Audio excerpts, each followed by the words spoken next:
I'm Jean, 29.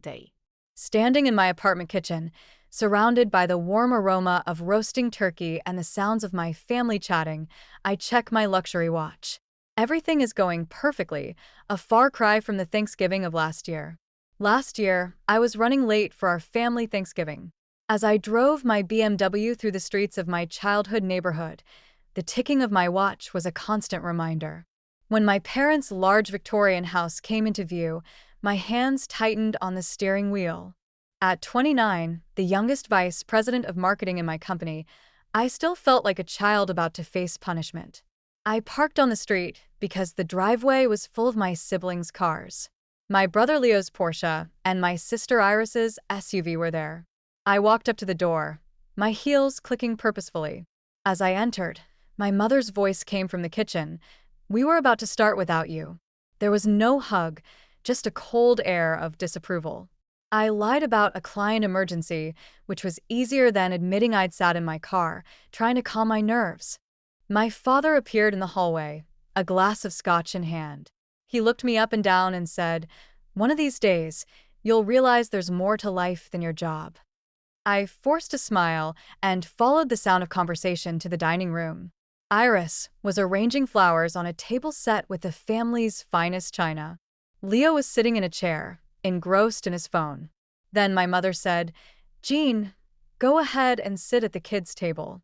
We need the space at the main table for Iris's in-laws." I was stunned. There, in the corner, was a plastic folding table with children's chairs and paper plates. My mother explained it matter-of-factly, as if it was the most normal thing in the world. I considered objecting, but Leo gave me that look, the one that said, "Don't make a scene." So I walked over to the kids' table and sat down. It was uncomfortable, with my knees almost touching my chest. The kids were confused to see me there. At the main table, the conversation flowed. My mother asked Iris about her baby, and my father told Leo to share his recent business success. They raised their glasses in a toast to family success, completely ignoring me. Just then, my 8-year-old niece Lily accidentally knocked over her juice, spilling it all over my silk blouse. She was so sorry, but something inside me broke. I stood up, folded my napkin, and went to get my coat. My mother asked where I was going, and I simply said, "I'm leaving. Enjoy your dinner." As I drove away, my phone started buzzing non-stop with messages from my family. They were angry, calling me childish and selfish. But I needed this. I stopped at a 24-hour diner. The waitress, seeing my state, offered me coffee and a slice of pie. While waiting for my pie, I scrolled through my phone's photo gallery. I saw pictures from family gatherings where I was always on the periphery. I found old texts from my mother belittling my career and an email from my father excluding me from an investment opportunity. I decided to send a message to the family group chat. I attached a photo where I was half cropped out and wrote, "The perfect family, always making sure the youngest knows her place. I've been treated like an afterthought my whole life. When you see me as an equal, let me know." Then I powered off my phone. The next day, I woke up feeling a strange sense of freedom. When I checked my phone, it was full of angry messages from my family. But then I got a text from Lily. She said, "I get it, Aunt Jean. They make me feel invisible too." And then I received a call from my Aunt Grace, my father's sister, who had left family gatherings years ago. She told me I wasn't crazy and that she'd gone through the same thing. I decided to set boundaries. I wrote them down in my journal. I would only attend family gatherings where I was treated as an equal. I wouldn't accept dismissive comments about my career, and I'd meet on neutral ground. I called my therapist and my friend Sophia. Sophia was so proud of me.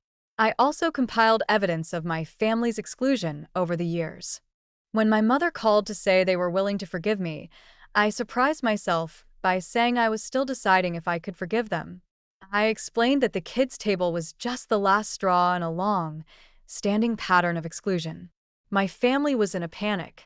Leo called an emergency family meeting without inviting me. But I sent an email to my entire extended family, stating my feelings and attaching photos as evidence. I was ready to stand up for myself. To my surprise, I started getting support from unexpected sources. Iris also reached out, saying she'd realized how unfair they'd been to me. Finally, they invited me to a family discussion dinner at a neutral restaurant. I arrived early and arranged the table in a way that symbolized equality. When they arrived, they were initially shocked by the seating arrangement, but eventually sat down.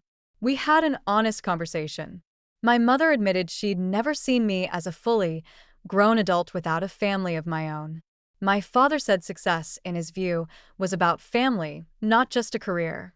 Leo said he'd been intimidated by my success. Iris apologized sincerely. I told them I needed boundaries and mutual respect. If not, I'd walk away again.